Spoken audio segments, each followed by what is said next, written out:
in this point that he makes over and over in different places in Shobogenzo, that even if you sit for a single moment, this has great effect. My first Zen teacher used to say you should do Zazen every day, even for just 5 lousy minutes. I use his phrase. And it's actually much more important, thank you, to do the practice every day consistently than to do a whole bunch of practice all at once. I don't really think anybody here is doing this, but I often run into people whose Zen practice is solely seshins and things. And you find this in Japan a lot. People who don't do any regular practice but just go to seshins and things. And that, I think it's much better to do 5 minutes a day for a year than to do one, to try to get it over within 1 week or something. But he has this idea that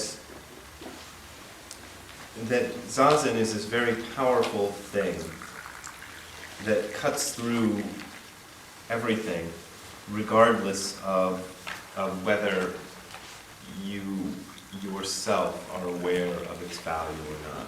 As he says, the state is not dimmed by the views of these individuals themselves, because the state in the quietness without intentional activity is direct experience.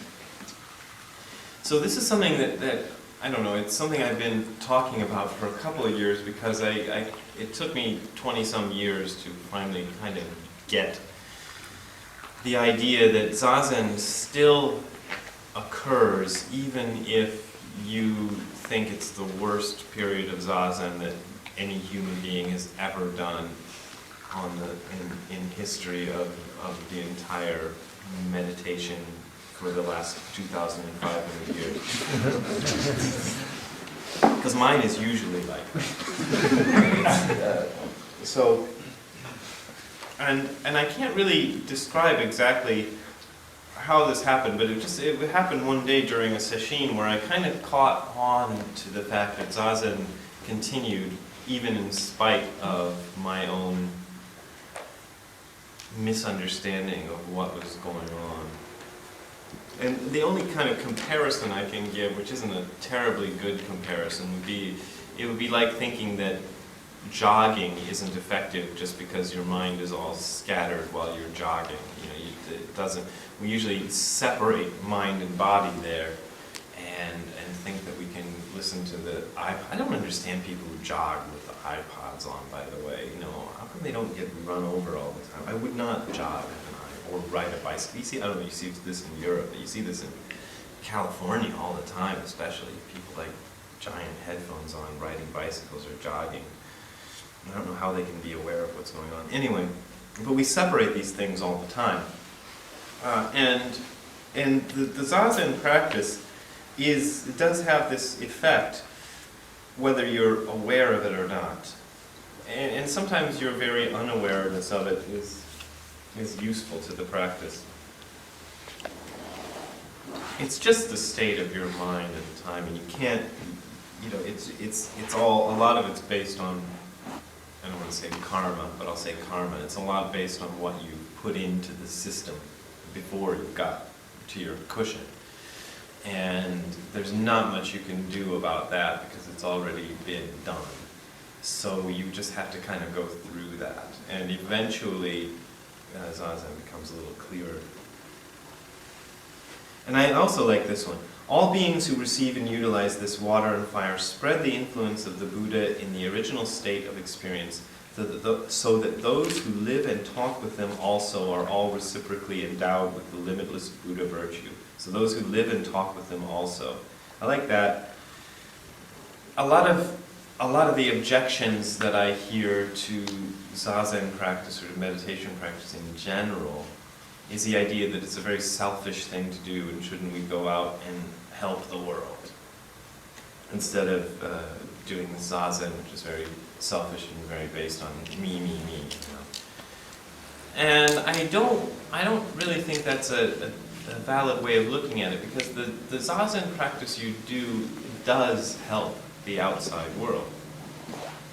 Because what it does is it helps clarify your own day-to-day or moment-to-moment interaction with everybody that you meet and talk to and do anything with. And that has a tremendous effect that you shouldn't really minimize or put aside.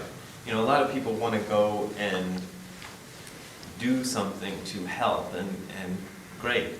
It's wonderful to do those things. But if your approach is still motivated by your own ego, even if it seems like the wonderfulest thing in the world, often you're doing more harm than good when you go out and try to fix things. You know, it's funny that sometimes this is a contrast between the Christian view and the Buddhist view, but in purest terms, this is very much present in Christianity. You know, the saying that Jesus has about you can't take the speck out of your brother's eye until you remove the beam from your own eye. So it's the same idea. But so this idea of going out and doing great things is wonderful, but the practice itself is something that you're doing as much for yourself as for everybody that you interact with, because you're just trying to get yourself together. It's like the other analogy is when you're on the air. If you're on an airplane, they tell you when mask falls, you should adjust your own mask before you adjust the mask of somebody else. And the good reason for that is that if you don't adjust your own mask, you're not going to be able to help anybody else. Let's see. There's a lot of this mystical stuff in here. Zazen, even if it's only one human being sitting for one moment, thus enters into mystical cooperation with all dharmas and completely penetrates all times. And it therefore performs within the limitless universe the eternal work of Buddha's guiding influence. I don't know if that's in there. Yeah. Therefore, even if only one person sits for a short time, because this Zazen is one with all existence and completely permeates all time, it performs everlasting Buddha guidance within the inexhaustible Dharma world in the past, present, and future. Zazen is equally the same practice and same enlightenment for both the persons sitting and for all dharmas. It's pretty much the same idea. I think this is the official Sotoshu translation that they use. So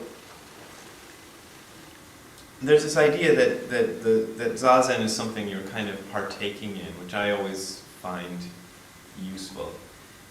I think that's kind of my view lately on life itself. We kind of imagine that, we tend to imagine that the world or the universe is a stage, and we're kind of separate from the stage, and we're acting within this stage independently of it. And we can go around and do the things, like we're in this room and I could go run back to the door and run up here and do all these things independently of what the room does. But I think a better way of understanding the way things work is that we're all kind of manifestations of the universe, whatever it is. And we're not really independent of it. We're kind of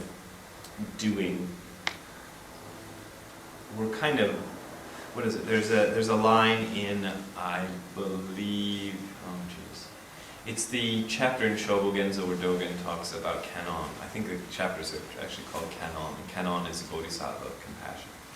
But he talks about, I think it's the chapter where he talks about how each human being is like the eyes and ears of the universe, or something like that. Which I think is a beautiful poetic expression, and also a good way of describing how, at least the Buddhist philosophical view of what human beings are. So you have the Christian view, which is generally that we are souls, and each soul is independent of other souls, and the soul dies and goes to heaven or hell and all this thing. And the Buddhist view is completely different from that, which is that we are the eyes and ears of the universe, of something much bigger. And